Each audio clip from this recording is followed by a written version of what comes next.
Hi friends, target with Sonu 2.1 में आपका welcome है। आई होप आप अच्छे होंगे और आपके माता पिता भी अच्छे होंगे। आज हम आपको प्रैक्टिस नंबर 2 कराएंगे। ये रहेगा एक प्रैक्टिस सेट हो गया हमारा। सीडीपी हो गया, संस्कृत हो गया, हिंदी हो गया, पर्यावरण हो गया, मैथ हो गया। मैथ में अभी हम जैसे जो न्यूमेरिकल आता है उसको हम सोच रहे हैं दो दो प्रैक्टिस सेट का एक ही में करवा दें। 15-15 के 30 क्वेश्चन एक ही साथ करवा देंगे। इस बार प्रैक्टिस सेट नंबर 2 में दोनों करवा देंगे। प्रैक्टिस सेट नंबर 1 का, प्रैक्टिस सेट नंबर 2 का करवा देंगे।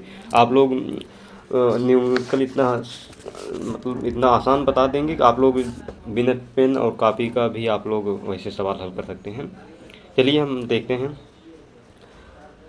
हमारा रहेगा बाल विकास एवं शिक्षा शास्त्र रहेगा। इसमें 2 पार्ट होता है। 15 क्वेश्चन आता है बाल विकास और 15 क्वेश्चन आता है हमारा शिक्षा शास्त्र।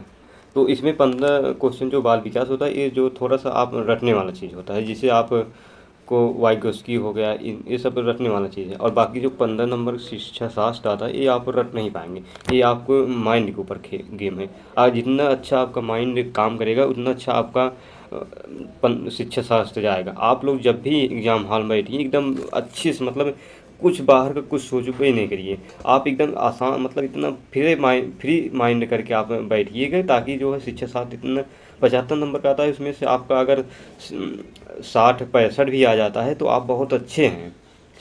इसलिए आप एकदम माइंड एकदम फ्री करके बैठिएगा एग्ज़ाम हॉल में।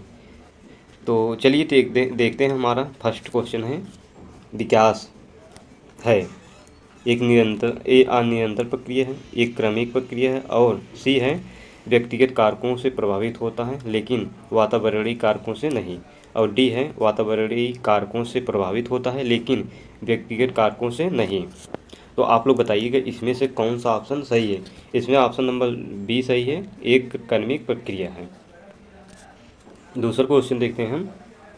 दूसरा है हमारा, निम्न में से कौन सा विकास को प्रभावित करने वाला वातावरणीय कारक है। वंशाणु, आनुवंशिकता, सी है परिपक्वता, और डी है विद्यालय। तो आप लोग बताइएगा इसमें से कौन सा ऑप्शन सही है। इसमें ऑप्शन नंबर है विद्यालय। वंशाणु, आनुवंशिकता माता पिता या पिछली पीढ़ी से संबंधित है। परिपक्वता व्यक्ति का आंतरिक गुण है जो एक समय के साथ विकसित होता है, जबकि विद्यालय वातावरणीय कारक है। तीसरा नंबर है, बहुत छोटे बच्चों के लिए निम्न में से कौन सा समाजीकरण का प्राथमिक और प्रधान घटक है। ऑप्शन ए है जनसंचार है, ऑप्शन बी है सांस्कृतिक प्रचलन है, सी है विद्यालय है, और डी है परिवार है।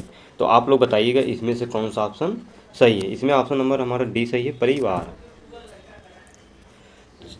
चौथा क्वेश्चन है, जीन पियाजे के संज्ञानात्मक विकास सिद्धांत के अनुसार किसी चरण या अनैच्छिक क्रियाएं अधिगम का प्रधान और प्राथमिक माध्यम होती हैं। तो ऑप्शन ए है संवेदीगामक, ऑप्शन बी है पूर्व संक्रियात्मक, ऑप्शन सी है मूर्त संक्रियात्मक, ऑप्शन डी है औपचारिक संक्रियात्मक। तो आप लोग बताइएगा इसमें से कौन सा ऑप्शन सही है। इसमें ऑप्शन नंबर ए सही है, संवेदीगामक है। पाँचवा है, जीन पियाजे के अनुसार नई जानकारी को समझ बनाने के लिए मौजूदा स्कीमा में बदलाव की प्रक्रिया क्या कहलाती है। केंद्रीकरण कहलाती है कि समायोजन होता है, असंतुलनकरण होता है कि संवेदन होता है। तो आप लोग बताइएगा इसमें से कौन सा ऑप्शन सही है। इसमें ऑप्शन नंबर बी सही है, समायोजन। समायोजन का तात्पर्य पूर्व ज्ञान से परिवर्तन करके वातावरण के साथ तालमेल बैठाना, या जैसे कोई पूर्व ज्ञान है उसको संशोधित करके आप नए ज्ञान में विकसित कर देते हैं। 6 नंबर है, समीपस्थ विकास का क्षेत्र प्रत्यय निम्न में से किसने प्रतिपादित किया था। Jerome Bruner, BF. स्किनर, लेव वाइगोस्की, और डी है हार्वर्ड गार्डनर। आप लोग बताइएगा इसमें से कौन सा ऑप्शन सही। इसमें ऑप्शन नंबर सी सही है, लेव वाइगोस्की। तो आप लोग 3 लोगों को जरूर पढ़ के जाइएगा, एक जीन पियाजे का, एक लेव वाइगोस्की का, और एक क्या नाम है उनका, चमोस्की का। तीनों का जरूर पढ़ के जाइएगा। इस तीनों में से कुछ कोई न कोई आ जाता है परीक्षा में। 7वां है, लेव वाइगोस्की ने विकास से विकास को से में बदलाव रूप में परिकल्पित किया है। यह स्कीमा संपर्क। बी है सामाजिक स्तर का सहभागी क्रियाओं अनुगृहित प्रक्रियाओं। और सी है अनैच्छिक क्रियाओं स्कीमा। डी है व्यक्तिगत क्रियाओं से वाह्य प्रक्रियाएं। तो आप लोग बताइएगा इसमें से कौन सा ऑप्शन सही है। इसमें ऑप्शन नंबर बी सही है हमारा, सामाजिक स्तर पर सहभागी क्रियाओं से अनुगृहित प्रक्रियाओं तक। 8वां है लॉरेंस कोहलबर्ग ने बच्चों और वयस्कों में नैतिक तर्क को व्याख्या करते हुए चरणों को क्रम प्रतिपादित किया है। 6 चरण प्रतिपादित किए हैं।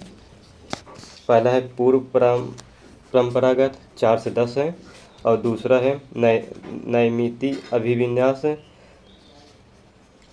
मतलब इसमें 2 है, जैसे पूर्व परंपरागत में 4 से 10 है, उसमें पहला है आज्ञाकारी एंगडर अभिविन्यास और दूसरा है नैमित अभिविन्यास, और दूसरा है हमारा पारंपरिक 10 से 13 वर्ष की आयु होता है। इसमें है अच्छा लड़का अच्छा लड़की अभिविन्यास है, और दूसरा है कानून व्यवस्था अभिविन्यास, और सी है यानी तीसरा है सामाजिक नहीं उत्तर पारंपरिक 13 से ऊपर होता है। ये सामाजिक अनुबंधन अभिविन्यास होता है पहला, और दूसरा है सैद्धांतिक अंतः चेतना होता है। मतलब 3 ओथम में और उसका 2-2 पार्ट होता है, यानी 6 पार्ट में है। हमारा ऑप्शन नंबर 6 सही है। 9वां है संरचनावादी उपागम के अनुसार निम्न में से कौन से घटक को विद्यार्थियों में नहीं बढ़ाना चाहिए। समस्या समाधान, निर्देशित खोज, और सी है सहयोगी अनुमान, और डी है कंठस्थ स्मरण। तो आप लोग बताइएगा इसमें से कौन सा ऑप्शन सही। इसमें ऑप्शन नंबर डी सही, कंठस्थ स्मरण। ये एक निगेटिव वर्ड है, ये लोग आप लोग जरूर याद कर लेना। 10वां है बुद्धिलब्धि IQ परीक्षणों के संदर्भ में निम्नलिखित में से कौन सा कथन सही है। ऑप्शन ए है ये बहुत व्यापक तरीके से बुद्धि को मापते हैं। बी है बुद्धिलब्धि परीक्षणों में मापने की एक निश्चित प्रकार की त्रुटि है, और सी है बुद्धिलब्धि परीक्षण किसी भी प्रकार के संस्कृत पूर्वग्रह से मुक्त है, और डी है बुद्धिलब्धि परीक्षण हमेशा अत्यधिक विश्वसनीय होता है। तो आप लोग बताइएगा इसमें से कौन सा ऑप्शन सही। इसमें ऑप्शन नंबर बी सही है, बुद्धिलब्धि परीक्षणों में मापने एक निश्चित प्रकार की त्रुटि है। बुद्धिलब्धि बराबर होता है मानसिक आय बटे वास्तविक आय गुणे 100 होता है। ये जो प्रतिपादन 1920 सन 1920 में थर्मन ने कहा था। थर्मन ने मतलब खोज किया था या कहा था। 11 है लेवाइगोस्की के समाज संरचना सिद्धांत में दृढ़ विश्वास रखने वाले शिक्षक के नाते आप अपने बच्चों के आकलन के लिए निम्नलिखित में से किस विधि की वरीयता देंगे।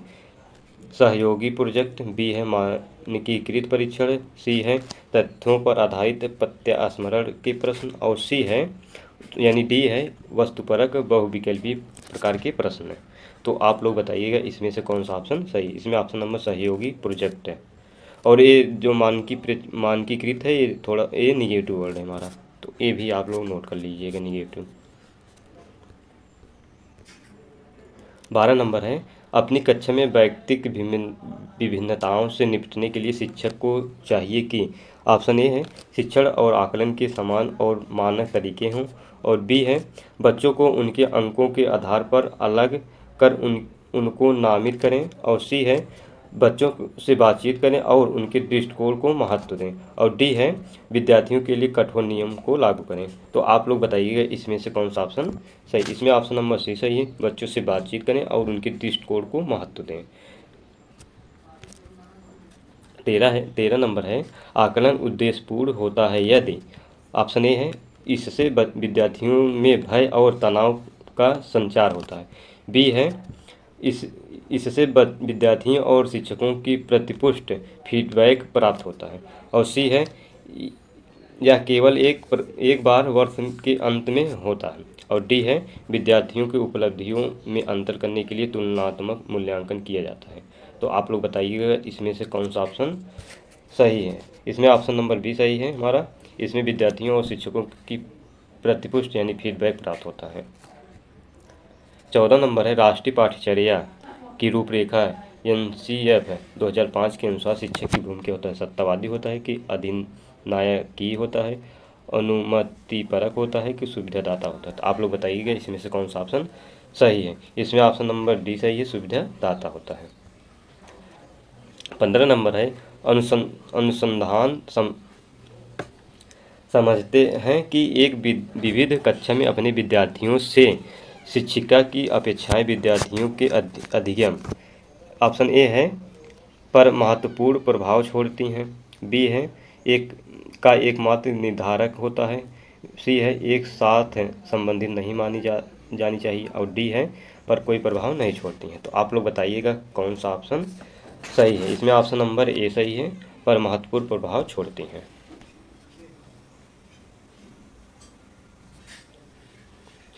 16 नंबर है विशेष आवश्यकता वाले बच्चों को शामिल करना। ऑप्शन ए है एक कल्पनाशील काल्पनिक लक्ष्य, बी है जिनमें अक्षमता न हो उन बच्चों के लिए हानिकारक है, और सी है विद्यालयों पर भार बढ़ा देगा, और डी है शिक्षक के प्रति दृष्टिकोण विषय वस्तु और साधारण परिवर्तन की अपेक्षा रखता है। तो आप लोग बताइएगा कौन सा ऑप्शन सही है। इसमें ऑप्शन नंबर डी सही है, शिक्षक के प्रति दृष्टिकोण विषय वस्तु और धारणा परिवर्तन की अपेक्षा रखता है। 17 नंबर है विविध प्रकार के सामाजिक आर्थिक और सांस्कृतिक पृष्ठभूमि के बच्चों से संयुक्त कक्षा सभी विद्यार्थियों के अध्ययन अनुभवों को बढ़ाती है। यह कथन है ऑप्शन ए है गलत है, क्योंकि यह बच्चों के लिए दुविधा उत्पन्न कर सकता है और ये स्वयं को अलग थलग महसूस कर सकते हैं। बी है सही है, क्योंकि बच्चे अपने साथियों के अनेक कौशल सीखते हैं, और सी है सही है क्योंकि इसमें कक्षा अधिक श्रेणीबद्ध दिखाई देते हैं, और डी है गलत है क्योंकि अनावश्यक स्पर्धा को ओर ले जाता है। तो आप लोग बताइएगा कौन सा ऑप्शन सही है। इसमें ऑप्शन नंबर बी सही है क्योंकि बच्चे अपने साथियों के अनेक कौशल सीखते हैं। 18 है सुनने में असमर्थ बच्चा। ऑप्शन ए है श्रवण असमर्थ वाले बच्चों के विद्यालय में ही भेजा जाना चाहिए, नियमित विद्यालय में नहीं। बी है केवल अकादमिक शिक्षा से लाभ नहीं उठा पाएगा, उसे उसके स्थान पर व्यावसायिक शिक्षा दी जानी चाहिए। सी है नियमित विद्यालय से बहुत अच्छा कर सकता है यदि उसके उपयुक्त सुविधा और साधन उपलब्ध कराए जाएं। डी है नियमित विद्यालय में आने सहपाठियों के समान कभी प्रदर्शन नहीं कर सकता। तो आप लोग बताइएगा इसमें से कौन सा ऑप्शन सही है। ऑप्शन नंबर सी सही है, नियमित विद्यालय में बहुत अच्छा कर सकता है यदि उसे उपयुक्त सुविधा और साधन उपलब्ध कराए जाए। 19 नंबर है निम्नलिखित में से कौन सी विशेषताएं प्रतिभावान शिक्षार्थी की है।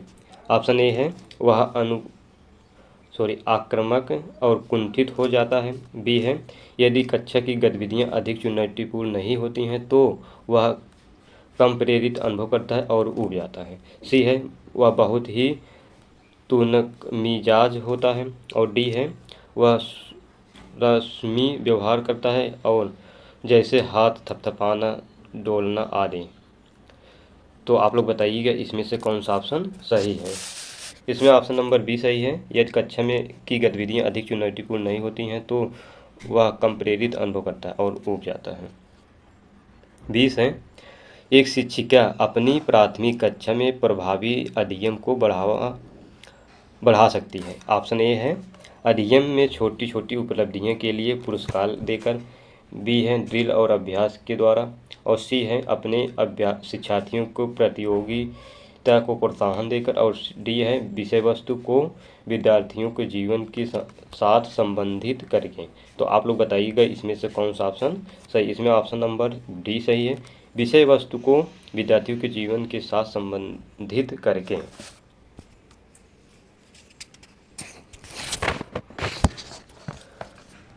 21 नंबर है, भाषा के अर्जन एवं विकास के लिए सर्वाधिक संवेदनशील अवधि कौन सी है?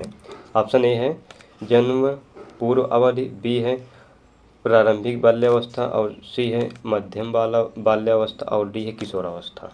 तो आप लोग बताइए कौन सा ऑप्शन सही? ऑप्शन नंबर बी सही है, प्रारंभिक बाल्यावस्था।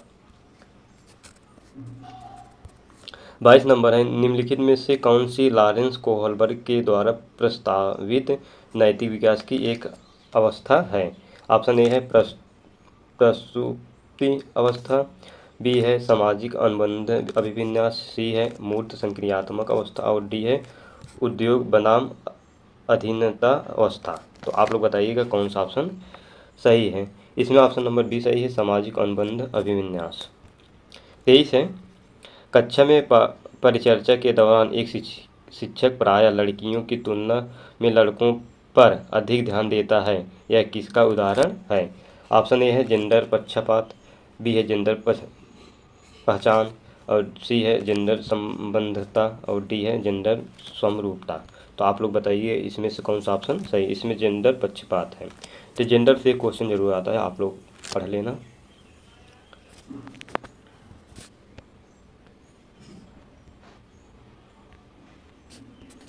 24 है, बच्चों में जेंडर रूढ़िवादिता एवं जेंडर भूमिका अनुरूपता को कम करने के लिए निम्नलिखित में से कौन सी पद्धति प्रभावशाली है?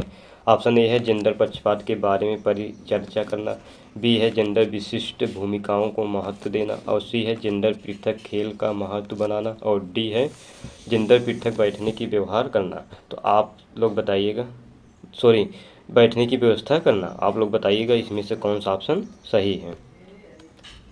इसमें ऑप्शन नंबर ए सही है, जेंडर पक्षपात के बारे में परिचर्चा करना। 25 है, निम्नलिखित में से कौन सा मनोवैज्ञानिक ने बच्चों को ज्ञान के सक्रिय जिज्ञासु के रूप में देखते हुए उनके चिंतन पर सामाजिक एवं सांस्कृतिक विषय वस्तु के प्रभाव को महत्वपूर्ण दिया? ऑप्शन ए है जॉन बी वाटसन और बी है लेव वाइगोस्की और सी है जीन पियाजे और डी है लॉरेंस कोहलबर्ग। तो आप लोग बताइएगा इसमें से कौन सा ऑप्शन सही है? इसमें ऑप्शन नंबर बी सही है, लेव वाइगोस्की।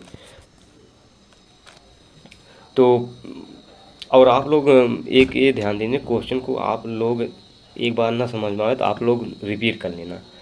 तो दूसरी बार अगर समझ धीरे धीरे आपको समझ में आएगा। इसमें आपको ऑप्शन पढ़ेंगे और क्वेश्चन पढ़ेंगे तो आप लोगों को इतना अच्छा समझ में आएगा कि आप लोग फट से उत्तर दे देंगे। और एक आप मेरे लैंग्वेज मत जाना, थोड़ा सा जैसे अभी क्लास मतलब स्टार्ट कर रहे हैं, थोड़ा सा बोलने में फंस रहे हैं। मतलब ये नहीं आता कि मुझे नहीं आता है, आता है सब कुछ, लेकिन पढ़ाते समय पता ही आपको थोड़ा सा लैंग्वेज फंसता है। धीरे धीरे सही हो जाएगा, आप लोग मतलब ध्यान मत देना इस पर।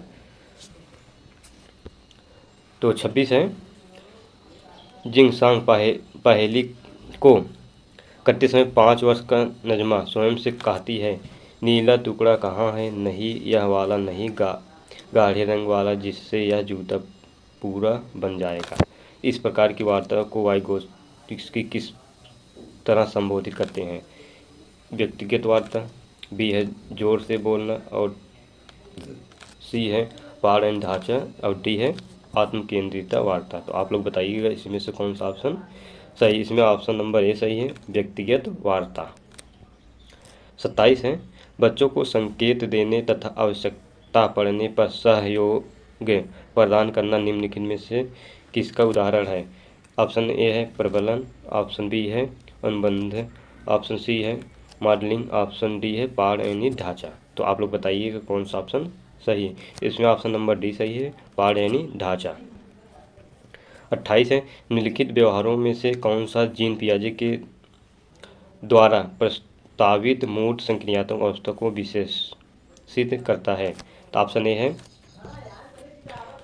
परिकल्पित निगमनात्मक तर्क, साध्यात्मक विचार और बी है संरक्षण कक्षा समावेशन और सी है अस्थगित अनुकरण पदार्थ स्थायित्व और डी है प्रतीकात्मक खेल विचारों की अनुक्रमणिकता। तो आप लोग बताइएगा कौन सा ऑप्शन सही है? इसमें ऑप्शन नंबर बी सही है, संरक्षण कक्षा समावेशन।